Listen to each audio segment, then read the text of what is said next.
ඔන්න එකමත් එක කාලෙක ලස්සන පුංචි පවුලක් ජීවත් වුණා. මේ පවුල හිටියේ අම්මයි තාත්තයි දුවයි. දුවගේ නම තමයි සින්ඩරෙල්ලා. දුව තරුණ කාලෙට එනකොට එයාගේ අම්මා අසනීපයකින් මිය යනවා. ඒ නිසා ටික කාලයක් ගිහින් එයාගේ තාත්තා තව අම්මා කෙනෙක් එයාගේ දුවට ගේනවා. මේ අම්මටත් ලව ළමයි දෙන්නෙක් ඉන්නවා සින්ඩරෙල්ලාගේ වයසෙම. ඔන්න එහෙම ටික කාලයක් ඉඳලා එයාගේ තාත්තට දුර රටකට ව්‍යාපාර කටයුතු වලට යන්න වෙනවා. හැබැයි ඒ අම්මයි දුවල දෙන්නයි තාත්තා ගියාට පස්සේ සින්ඩරෙල්ලට ගොඩක් නපුරු වෙලා ගෙදර ඉන්න වැඩකාරිට වගේ සින්ඩරෙල්ලට සලකන පටන් ගන්නවා. ඔහොම සින්ඩරෙල්ලා හරි අහිංසකව ගෙදර වැඩ ටික කරලා ඉන්නකොට එක දවසක් රාජ්‍ය සභාවෙන් පණිවිඩයක් එනවා රාජකුමාරයාට කුමාරිකාවක් සෙවීමට නගරයේ සියලු දෙනාටම රාත්‍රී භෝජන සංග්‍රහයක් පැවැත්වෙන බව සියලු දෙනාටම පැමිණෙන ලෙසත් කියනවා. ඔන්න ඉතින් සින්ඩරෙල්ලාගේ සහෝදරියෝ දෙන්න නම් එයාගේ අම්මා එක්ක ඒ සාදයට යන්න ඇඳුම් පැළඳුම් ලෑස්ති කරගන්නවා. අනේ ඉතින් අසරණ සින්ඩරෙල්ලට එහෙගේ අදයි යන්න ලස්සන ඇඳුමක්වත් තිබ්බේ නෑ.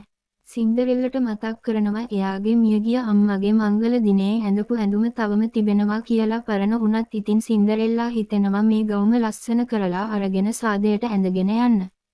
ඒත් මේ අදහස අර සහෝදරියෝ දෙන්නට ආරංචි වෙලා මේ සහෝදරියෝ දෙන්න ඒ ඇඳුමයි විනාශ කරලා දානවා.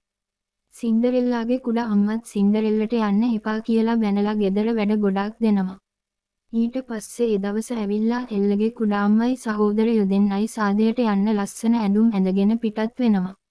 ඊට පස්සේ සින්ඩරෙල්ලා දුකෙන් අඩ ඉන්නකොට සින්ඩරෙල්ලාගේ හා පැත්තෙන් ලස්සන දේවදූතයක් මැවෙනවා. ඊට පස්සේ සින්ඩරෙල්ලා අහනවා කවුද ඔයා කියලා. ඊට පස්සේ ඒ ලස්සන දේවදූත කියනවා මම ඔයාගේ දේව මාතාව කියලා. ඊට පස්සේ මේ දේවමානතාව සින්ඩරෙල්ලට යන්න ඇඳුම් පැළඳුම් කරත්ත සේරම අශ්වයින් පවා මවල දීලා එයාව පිටත් කරන්න හදනකොට එයා කියනවා මේ මායාව තියෙන්නේ රාත්‍රී 12 පසු වෙනකම් විතරයි. ඉතින් ඔයා රාත්‍රී 12 වෙන්න කලින් ආයේ එන්න ඕනි කියලා සින්ඩරෙල්ලාත් මේකට හා කියලා සාදයට පිටත් වෙනවා. කොහොමයි ඊට පස්සේ සින්ඩරෙල්ලා සාදයට යනවා. සින්ඩරෙල්ලව දැකපු රාජකුමාරයා සින්ඩරෙල්ලට වශී වෙලා වගේ බලන් ඉඳලා නැටුමකට කතා කරනවා. කොහොම සින්ඩරෙල්ලයි රාජකුමාරයයි නර්තනයයි යෙදී ඉන්නකොට සින්ඩරෙල්ලට මතක් වෙනවා දේවමානතාව කියපු දේ. එයා වේලාව බලද්දි රාත්‍රී 12ට විනාඩි 5යි තිබ්බේ. ඉතින් මෙයා කුමාරට යනවා කියලා දුවලා යනකොට එයාගේ සපත්තුවක් ගැලවිලා වැටෙනවා. කුමාරයා එයාගේ පස්සෙන් ගියත් එයාව හොයාගන්න වෙන්නේ නැහැ.